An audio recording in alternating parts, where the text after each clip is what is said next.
Huawei technologies. According to the indictment, in 2012, Huawei began a concerted effort to steal information about a robot that T-Mobile used to test mobile phones. In an effort to build their own robot, Huawei's engineers allegedly violated confidentiality and non-disclosure agreements with T-Mobile by secretly taking photos of the robot, measuring it, and even stealing a piece of it. I'm also announcing today a grand jury in New York has returned an indictment alleging 13 additional crimes committed by Huawei, its CFO, its affiliate in Iran, and one of its subsidiaries here in the United States. The criminal activity alleged in this indictment goes back at least 10 years and goes all the way to the top of the company. As early as 2007, Huawei employees allegedly began to misrepresent the company's relationship with its Iranian affiliate, which is called Skycom.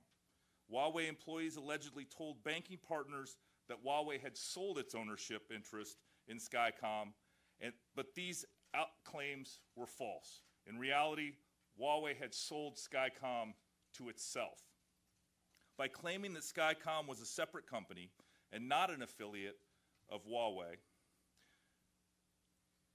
which it actually controlled, Huawei allegedly asserted that all of its Iranian business was in compliance with the American sanctions.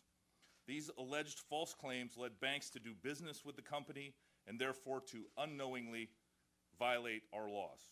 One bank facilitated more than $100 million worth of Skycom transactions through the United States in just 4 years. Huawei allegedly lied about other relationships as well.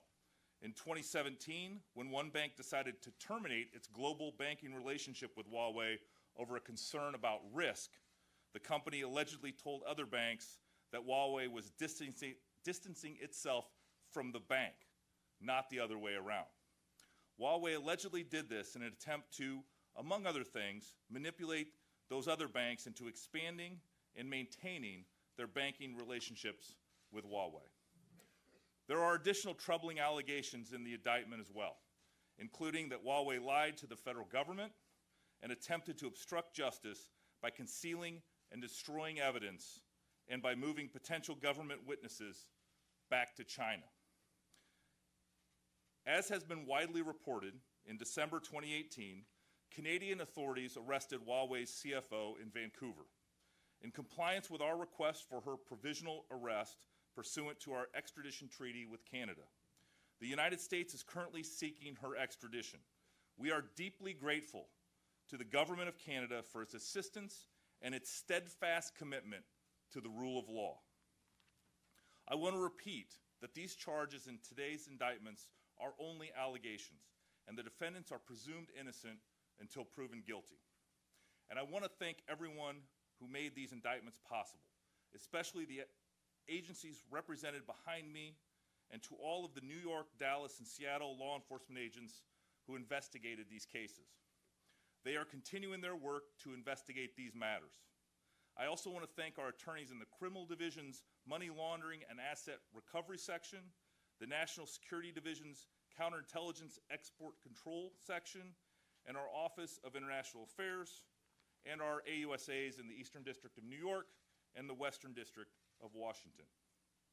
The cases we are announcing today have truly been a team effort across multiple U.S. cabinet agencies and across multiple divisions and U.S. attorneys' offices here in the Department of Justice. For more than a year, the agencies represented behind me followed the evidence wherever it led. They have done great work already, and I am confident this team is going to finish the job and bring these cases to a successful conclusion. In a few moments, U.S. Attorney Donahue and First Assistant Hayes will provide more details on today's indictments. But let me just say two more things. First, when a bank's customers lie to it about their sanctions-related business, that exposes banks to the risk of violating the law, especially when they continue to provide those bad actors access to our U.S. financial system. And second, as I told high-level Chinese law enforcement officials in August when I visited their country, we need more law enforcement cooperation with China. China should be concerned about criminal activities by Chinese companies, and China should take action. We are proud that the United States has the strongest economy in the world, I believe that is no small part due to our respect for the rule of law. Criminals and bad actors can be certain that they will not get away with criminal activity. But those who do business in the United States can also be certain that the Department of Justice will protect them from criminals, no matter how powerful or influential they are. I think we have shown that today, and we will show that as these cases move forward. I now want to introduce Secretary Nielsen to address you. Secretary? Thank you. Well, good afternoon. Thank you all for being here. I'm going to keep my remarks quite short, but I did want to just mention that one of the missions of the Department of Homeland Security is to prevent malicious actors from manipulating our financial system to harm our nation's security. We also ensure that legitimate economic activity is not exploited by our adversaries.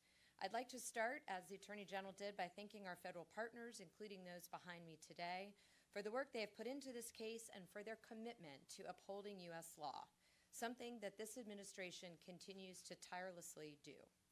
Almost 18 months ago, ICE Homeland Security Investigation Special Agents, working as part of the El Dorado Task Force in New York with our other federal partners, were made aware of potential fraudulent activity by Huawei and its subsidiaries. As the indictment charges, the alleged fraudulent financial schemes used by Huawei and its chief financial officer were not just illegal, but detrimental to the security of the United States. They willfully conducted millions of dollars in transactions that were in direct violation of the Iranian transactions and sanctions regulations, and we will not as a country tolerate efforts to circumvent U.S. sanctions to support an odious regime that sponsors terror and threatens the United States and our allies. In spite of the attempts on the part of the defendants to hide their criminal activity and impede the investigation once they became aware of it, HSI conducted an exhaustive international financial investigation that used a broad array of investigative techniques to follow the money that allowed agents to document Huawei's illegal conduct. The ability to follow the money is one of the hallmarks of HSI's transnational criminal investigative work. In fact, the El Dorado Task Force itself has over 25 years of experience in complex financial investigations. Ensuring our nation's laws are upheld take the full force of all of our federal, state, and local partners. We greatly appreciate their partnership. I'd also like to thank the great men and women of ICE Homeland Security Investigations for their exceptional work on this case and for what they do every day to protect our homeland. And with that, I'd like to turn it over now to Secretary Ross. Thank you.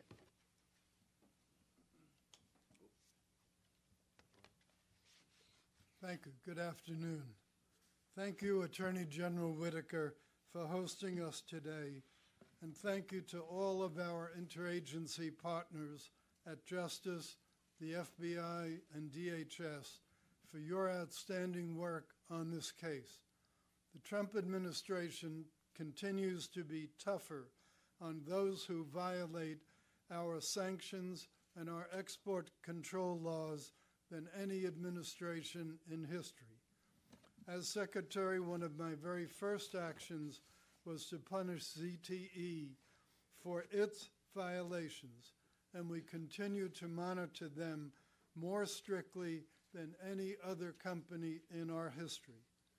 For years, Chinese firms have broken our export laws and undermined sanctions, often using U.S. financial systems to facilitate their illegal activities. This will end. The men and women of our Bureau of Industry and Security have been at the forefront of our efforts, and I commend them again for their work.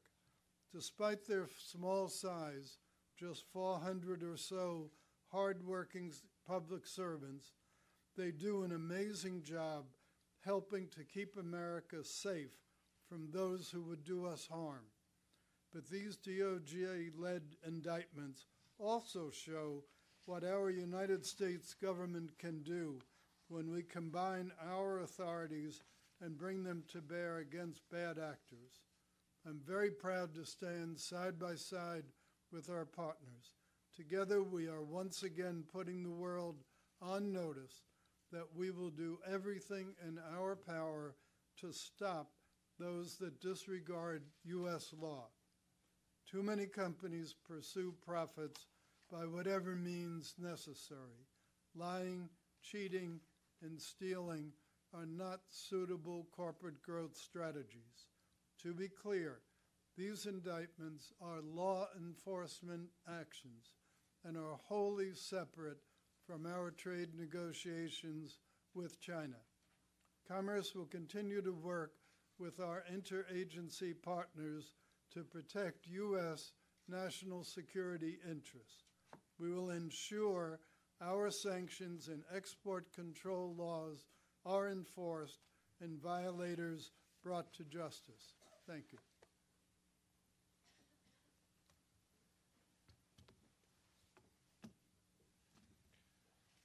Good afternoon.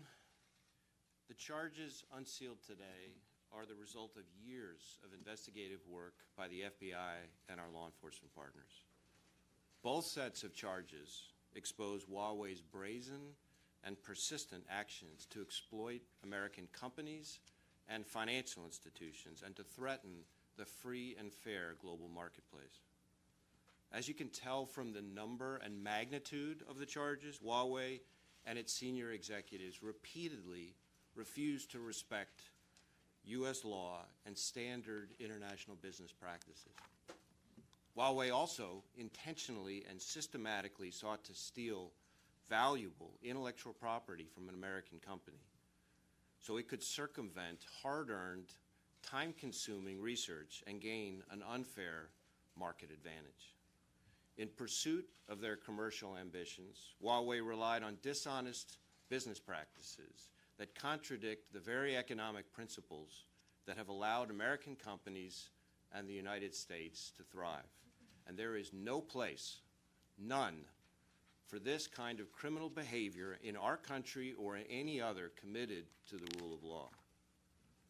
The prosperity that drives our economic security is inherently linked to our national security, and the immense influence that the Chinese government holds over Chinese corporations like Huawei represents a threat to both.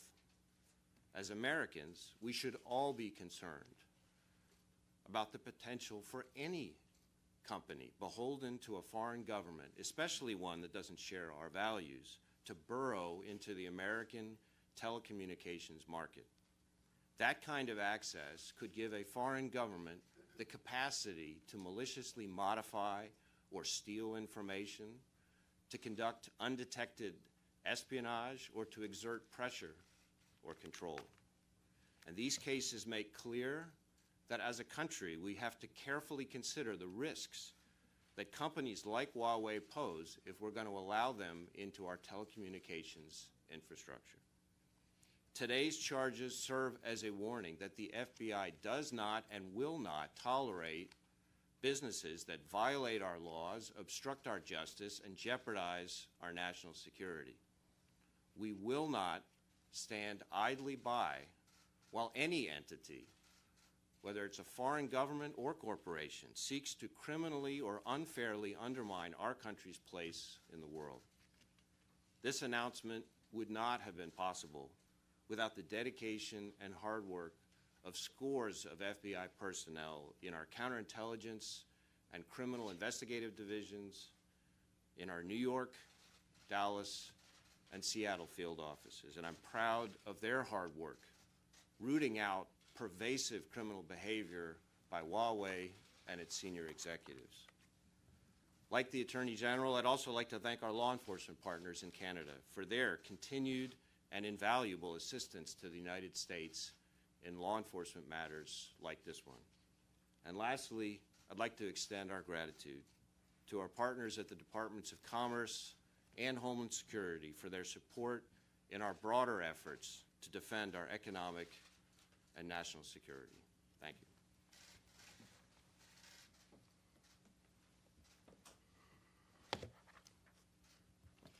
As the Attorney General indicated a few moments ago, earlier today, a 13-count indictment was partially unsealed in the Eastern District of New York.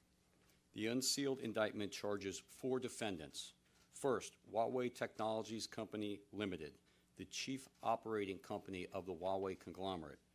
Second, Huawei Device USA, the main U.S. subsidiary of Huawei. Third, Skycom Tech Company Limited, a Hong Kong company operating in Iran that was a de facto subsidiary of Huawei. And fourth, Wang Xiaomeng, the chief financial officer of Huawei, a board member of Huawei, and a former board member of Skycom. As you are probably aware, Huawei is the world's largest telecommunications company. It is headquartered in the People's Republic of China. The defendants are variously charged with conspiracy, bank fraud, wire fraud, violations of the International Emergency Economic Powers Act, money laundering, and obstruction of justice. As with all defendants in the American criminal justice system, they are presumed not guilty. The indictment unsealed today is the result of a long-term investigation of Huawei by the U.S. Attorney's Office in the Eastern District of New York, the DOJ's Criminal Division, the DOJ's National Security Division, and our law enforcement partners from the FBI, HSI, DOD, and the Treasury and Commerce Departments. The investigation is ongoing. In sum, the charges in this case in New York relate to a long-running scheme by Huawei, its CFO, and other executives and employees to deceive global financial institutions and the United States government about Huawei's business activities in Iran. The scheme was designed to allow Iran to evade sanctions imposed by the United States and to allow Huawei to profit from those evasions. Beginning in 2007, Huawei employees misrepresented Huawei's relationship to Skycom, a de facto subsidiary operating in Iran. Over the course of years, Huawei, through its executives and others, repeatedly claimed to U.S. government officials and various banks that the company, its subsidiaries and partners operated in accordance with U.S. sanctions and export laws and in accordance with EU and UN sanctions. As charged in the indictment, those claims were false. Similarly, Huawei executives' employees made false statements to both the FBI and the United States Congress. As part of Huawei's schemes, Ms. Meng personally made statements to one of Huawei's major banking partners about the company's operations in Iran. As alleged in the indictment, those statements were false. It is important to understand that Meng has been charged based upon her own personal conduct and not because of actions or misconduct by other Huawei employees. The Eastern District of New York, like the entire Justice Department, is committed to the rule of law. On a daily basis, we hold American companies and their executives accountable for violations of the law. We should and will do the same with foreign companies and their executives, no matter how well connected those companies may be. I want to thank the AUSAs in my office, Alex Solomon, Julia Nestor, David Kessler, Caitlin Farrell, and Sarah Evans, as well as our colleagues in the National Security and Criminal Divisions here in Washington, and our partners in the FBI, HSI, DOD, and the Treasury and Commerce Departments for their extraordinary and continuing efforts in this case. Thank you.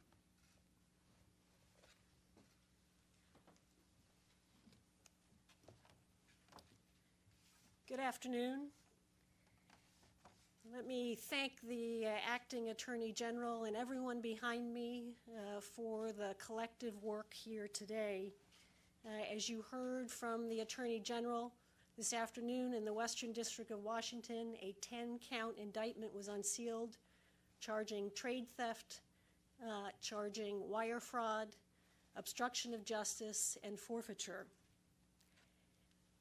The indictment in the Western District of Washington reveals just how determined Huawei was to steal T-Mobile's trade secrets, how clearly Huawei knew that what it was doing was wrong, and just how far Huawei was willing to go to get the technology it wanted. As set forth in the indictment, our evidence includes numerous emails between Huawei USA and Huawei China over a period of months, showing a determined and unrelenting effort to obtain T-Mobile technology. In this case, a robot, nicknamed Tappy, that T-Mobile used to test mobile phones to ensure they met expectations in the marketplace. As alleged in the indictment, the emails show that Huawei wanted to build its own robot, and rather than engineer its own device, it decided to steal T-Mobile's technology. What do we allege that Huawei did? T-Mobile had given Huawei employees limited access to TAPI to test Huawei's phones, but only subject to agreements strictly prohibiting any conduct to obtain TAPI technology. The emails clearly show a determined Huawei doing everything it could to get what it was told it could not have. Huawei entities snuck into the TAPI lab with folks who were not authorized to be there. Huawei entities directed employees to take photographs, take measurements, and take other protected information without permission. And finally, when all this still did not get them what they were looking for, they tried to steal TAPI's robotic arm in order for engineers in China to replicate it.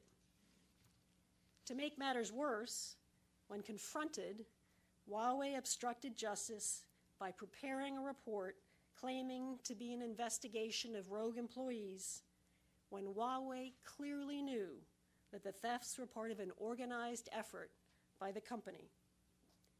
In fact, as the indictment details, this was the way Huawei operated. This was Huawei's MO. During the time period of the alleged crimes, Huawei announced a bonus program for its employees worldwide, that it would pay cash to employees for stealing confidential information from competitors. And yet, and very tellingly, within days of this offer, Huawei USA sent an email to its employees acknowledging this conduct would be illegal in the United States. Let me end by emphasizing, as the Attorney General did as well, our indictment contains allegations. Huawei, like every defendant in a criminal case, has the right to due process, including a trial. We look forward to proving our case beyond a reasonable doubt and holding Huawei accountable for its actions. And let me finish just by thanking as well not only the FBI and the other law enforcement agencies that were involved in this work, but the AUSAs in my office, Todd Greenberg and Tom Woods, and a number of other folks who supported them on this case as we got the indictment. Thank you very much. Thank you. I appreciate all those remarks, and I just want to again thank all of our law enforcement partners and all the cabinet secretaries and others, divisions of the Department of Justice, U.S. Attorney's Office for great work. And as we all know, and once a company or an individual is indicted, that's when the work really begins and the trial lawyers get to do their things. But I'll turn it over to Carrie to direct traffic here. Question number one for AG Whitaker. If they're convicted of all these charges, should this company be allowed to operate in the U.S. market? And then I have a follow-up question on a different topic for the FBI director. Sure. You know, I think the best people to answer that are the U.S. attorneys as to you know, what the potential ramifications of this behavior is. But let me start by saying, you know, the United States has a very well-defined process for allowing people to, you know, that are convicted of crimes continue to participate in our economy. I think we're well before that, and other departments would have direct input. I don't know if Secretary Ross, if you want to have any additional comments on that, or just leave it at that. We don't comment on pending investigations. Yeah. Director Ray, you gave a very passionate speech to the FBI personnel about the shutdown in terms of how it impacted them. What message are you going to send to the White House and to Congress about the effect and the impact of the shutdown, and how are you going to work hard to prevent another one? Well, for now, I'm just very happy that all 37,000 of the great men and women of the FBI are back at work and going to get paid this week, which is what's best for everybody. And I'll just leave it at that for now. Mr. Whitaker, how are Huawei's actions undermining U.S. security? I understand the trade secrets argument, but what about the sanctions argument? And when you put them all together, is it clear that this is just rogue employees, or is this the way the company does business? Well, we have allegations in two indictments that were unsealed today, both in the Eastern District of New York and the Western District of Washington. And the behavior in both those cases allege more than just rogue employees. It alleges corporate-sponsored behaviors that were, as the first assistant from the Western District of Washington pointed out, are alleged to have been directed as a corporate policy. And so I think these are very serious actions by a company that appears to be using corporate espionage and sanctions violation to not only enhance potentially their bottom line, but also to compete in the world economy. And this is something that the United States will not stand for. And it's just, we're going to continue to investigate and prosecute these types of cases, because ultimately it undermines the national security and the economic security of our country. Okay, so first question on China, then a follow-up on a separate, if I could. We've been told today that this was an organized long-term effort by the Huawei executives. Could any of it have happened without the blessing of the Chinese Communist government? We don't allege any action by the Chinese government, although I think Director Wray, you're happy to speak more about the connection between the company and the state. Well, as the acting attorney general said, there's no conduct alleged in the indictment about the Chinese government. I will say, though, that it is a public record that under Chinese cybersecurity law, Chinese companies like Huawei are required to provide essentially access upon demand with little to no process to challenge that. And so that's why it creates the national security implications that we're concerned about. I just have a follow-up for A.G. Whitaker. Republicans have complained that other witnesses in the course of their Russia and email investigations have lied or misled Congress. Is it Robert Mueller's responsibility to investigate those allegations, or is it yours? Well, I mean, fundamentally, the Mueller investigation has a very defined scope, and so anything outside of that scope would have to either be, the scope would have to be enhanced to bring additional matters to be investigated by the Mueller investigation. But obviously, if it's not given to that investigation by an increasing in the scope of the investigation, it would be retained by the Department of Justice. We take very seriously lying to Congress, and if there are referrals made by the appropriate committees, as is ordinary course for matters like this, then we would investigate that as we would anything else. Secretary Ross. Just two quick questions. One, has the Justice Department formally filed its extradition request for Ms. Meng? And also, the President once raised the specter of her extradition being, possibly playing a role in the upcoming trade talks. Is that possibility now closed, given the strength of this enforcement action? In talking to U.S. Attorney Donahue, we plan to file our formal extradition request and all the necessary documentation under the extradition treaty in the appropriate time frame, which I believe is the 30th, right? Yes, sir. Tomorrow. So we expect to comply with that. What was your second question? I'm sorry. Also, the President once raised the idea that Ms. Meng's extradition could be used in the trade talks that are forthcoming. Is that possibility now closed, given this enforcement action? So the U.S. Department of Justice does its investigations and its charging decisions independent from the White House, and we pursued this when the evidence and the facts caused us to seek an indictment from the grand jury, and the grand jury returned an indictment. Paula, you say that you filed this when the facts led you to seek an indictment, but Huawei has been a concern in Washington for a decade. I mean, Taffy was dismembered 7 years ago. What has taken the Justice Department? You know how sad that statement is, that Taffy was dismembered? I mean, that's... I feel for Taffy, but it's a serious question. Why has it taken the Justice Department so long to pursue this kind of case against Huawei? I mean, arguably, even back in 2012, perhaps T-Mobile should have known better than to allow Huawei engineers into their factories. Again, we conducted the investigation, and maybe the first assistant from the Western District of Washington wants to add some additional information as to when the investigation started. But fundamentally, we the way the Department of Justice works is we predicate an investigation. Once the investigation is predicated, we pursue all the means of investigation we have, whether it's search warrants, whether it's other investigative interviews, other investigative manners, and we do these things as an ordinary course of business. You know, one of the things that I think was emphasized but needs to be re-emphasized is, you know, these two cases, while we are announcing them today and they concern essentially the same company and different behaviors by the same company, are Department of Justice actions. We do our cases independent from the federal government writ large, because that's the way the criminal system has to be. And there's, you know, kind of a tried and true system and regular order that we follow at the Department of Justice, and I think anybody trying to, you know, connect dots otherwise, it's just, you know, we're looking for things that aren't there, because this is just the way we do our business every day. Before you came into your current role, you were publicly very critical of the special counsel investigation.